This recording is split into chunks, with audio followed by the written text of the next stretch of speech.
नमस्कार, मेरा नाम डॉक्टर कनिष्क शर्मा है।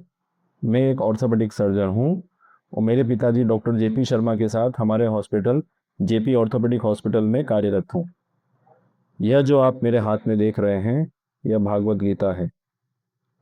इस गीता को मैं सर पे रख के आप लोगों को कुछ ऐसी जानकारी देना चाहता हूँ जो 2 जून की शाम से आपको शायद किसी ने नहीं बताई होगी, खास तौर से सोशल मीडिया में। उससे पहले मेरा सवाल यह है कि हमेशा ऐसा क्यों होता है कि जब कभी कोई भी ऐसी घटना होती है, उसके अगले कुछ दिनों में पूरे समाज में सिर्फ और सिर्फ यह धारणा फैला दी जाती है कि कोई ना कोई गलती डॉक्टर टीम की रही होगी, जबकि इलाज के दौरान कभी भी, कहीं भी कुछ कॉम्प्लिकेशंस हो सकते हैं। ऐसे में जो भी मीडिया वाले या सोशल मीडिया वाले परिस्थिति की जानकारी लेने के लिए डॉक्टर्स को कांटेक्ट करे बिना ऐसे लोगों से बात क्यों करते हैं जो कानून को अपने हाथ में लेकर बिना किसी पूर्ण जानकारी के सिर्फ और सिर्फ उपद्रव और हिंसा करना चाहते हैं। कुछ समय लूंगा, लेकिन ऐसे कई उदाहरण बताऊंगा जिससे आपको महसूस होगा कि सच्चाई क्या थी और गुंडई क्या हो गई। पहली बात मरीज की। दोनों हाथ के गंभीर फ्रैक्चर, भर्ती किया गया, खर्चा बताया गया, ऑपरेशन का समय भी बताया गया।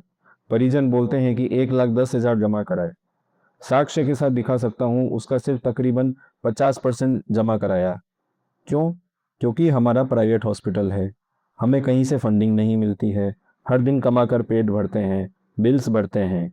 फिर भी मरीज को आयुष्मान योजना की जानकारी दी, लेकिन पॉलिसी ना होने के कारण अपनी इच्छा से पैसे देकर इलाज करवाना परिजनों ने स्वीकार किया। ऑपरेशन की शुरुआत करी। पहले बाएं हाथ का ऑपरेशन हुआ, जो ज़्यादा लंबा अवधि का था, और फिर दाएं हाथ का। सर्जरी से पहले हम क्या प्रोसीजर करेंगे, क्या इम्प्लांट लगाएंगे, सब समझाकर आगे बढ़ते हैं। एनेस्थीसिया डॉक्टर भी अपनी खुद की प्लानिंग के अनुसार सर्जरी करवाते हैं, जिसमें कभी हाथ सून करके तो कभी जनरल एनेस्थीसिया का भी इस्तेमाल होता है, जो कि इस मरीज में हुआ। होता यह है कि कोई भी मरीज किसी भी उम्र का हो, यदि जनरल एनेस्थीसिया लेता है तो उसे बेहोश किया जाता है, उसमें सांस की नली डाली जाती है और एनेस्थीसिया मशीन का प्रयोग होता है। क्योंकि दोनों हाथों में बड़े गंभीर फ्रैक्चर होने के कारण ऑपरेशन में समय लगता ही है, और जब मरीज को होश आने में देरी हो तो परिजनों को अवगत कराना हमारा कर्तव्य है। लेकिन मेरी आंखें और आत्मा गवाह है, जब हमने यह स्थिति समझाने की पहली कोशिश मात्र करी, परिजनों ने ना ही सुनने का प्रयास किया, बल्कि धमकी देने लग गए और मरीज को देखने की जिद करी। यह भी हमने मान लिया, गाउन पहनाया, सबसे करीबी 2-3 परिजनों को ओटी के अंदर बुलाया। मरीज के बीपी, पल्स, सैचुरेशन स्टेबल थे, लेकिन होश आने में देरी हो रही थी, जो भी कुछ मरीजों में कभी कभी हो सकता है। मुझे यह समझ नहीं आता कि जिन लोगों को मेडिकल साइंस का ज्ञान मात्र नहीं हो, उन्होंने यह कैसे सोच लिया कि पेशेंट मर गया है, वेंटिलेटर पे है। कल को यदि मेरा भी कोई भी छोटा बड़ा ऑपरेशन होगा तो मुझे उसी मशीन पर रखा जाएगा। उसे एनेस्थीसिया मशीन कहते हैं। ऑपरेशन उसी पर होता है, लेकिन सब्र तो था नहीं। बस इतनी देर थी और अगले 10 मिनट में तो पूरी मॉब इकट्ठा कर ली, और बाकी तो आप लोगों ने वीडियो देख ही लिए हैं। आपको बताता हूँ, वास्तव में एक व्यक्ति ने कहा था, मरीज को मरने दो, डॉक्टर को हमारे हवाले करो। जरा सोचिए, यदि आप वकील हैं, इंजीनियर हैं या जिस भी फील्ड में हो, अपना एड़ी चोटी का जोड़ लगा के रोजाना मेहनत करते हैं, जिंदगी चलाते हैं, तो क्या आपको ये स्वीकार होगा कि इसी एड़ी चोटी पे लोग लाते घूंसे लगाएं? ऐसा किस प्रोफेशन में होता है कि आपके ऊपर मॉब लिंचिंग हो रही हो और दूसरी तरफ भी अपना कर्तव्य निभा रहे हो? यहाँ तक कि मरीज को एक समय पर इंप्रूवमेंट भी आने लगा, वो भी उनके सामने था, लेकिन कुछ माननीय लोगों ने न्यूज चैनल पर पहले ही डॉक्टर उसको मर्डरर बोल दिया। क्या किसी इंसान ने भी ये जानने की कोशिश करी कि क्या हुआ है? वो बोलते हैं कि लापरवाही हुई, देरी हुई। लापरवाही होती क्या है? जब जान के किसी डॉक्टर से मरीज की डेथ हो जाए या परमानेंट शारीरिक नुकसान हो जाए। ऑपरेशन के दौरान कभी भी कॉम्प्लिकेशंस हो सकते हैं। बहुत बार अच्छे से अच्छे डॉक्टर्स को भी उसका पहले से आभास नहीं होता, परंतु यदि उस कॉम्प्लिकेशन को मैनेज कर दिया जाता है तो कहाँ की लापरवाही हुई।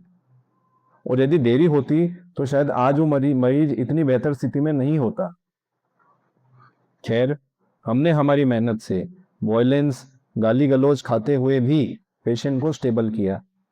कोई ऐसी अनजानी चोट मरीज को ना हो, उसके आगे के इलाज और सीटी या एमआरआई जैसी बड़ी जांचों की जरूरत हो, हायर सेंटर की जरूरत हो, उसके लिए एम्बुलेंस की भी व्यवस्था करी।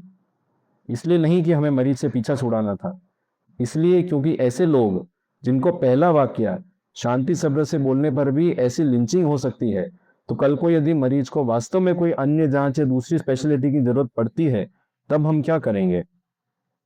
ऐसे समय पर तो मरीज को होश भी आने लग गया था, मरीज रिकवर होने लग गया, दोनों हाथ का ऑपरेशन सफलता से पहले ही खत्म हो गया था। यदि थोड़ा धैर्य रखते तो यह सब नहीं होता।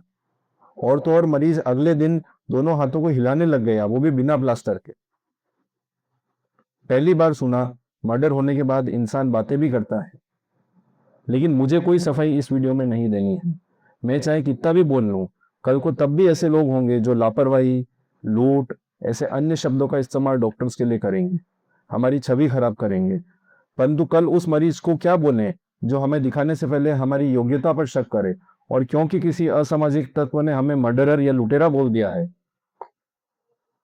माननीय कानून सही फैसला लेगा, परंतु तब तक यदि मुझे या मेरे 67 साल के पिताजी या सभी डॉक्टर्स को कोई मर्डरर बोले तो उसे कैसे स्वीकार करें? 35 साल से लाखों मरीजों को ठीक करने के बाद गुंडागर्दी के हवाले हमारी रेपुटेशन को सड़क पर कैसे खींचने दें? हमारी हॉस्पिटल में तोड़फोड़ मचाई, यहाँ तक कि सिस्टर्स को भी पैर तोड़ने की धमकी दी गई। मतलब ये क्या हो रहा है?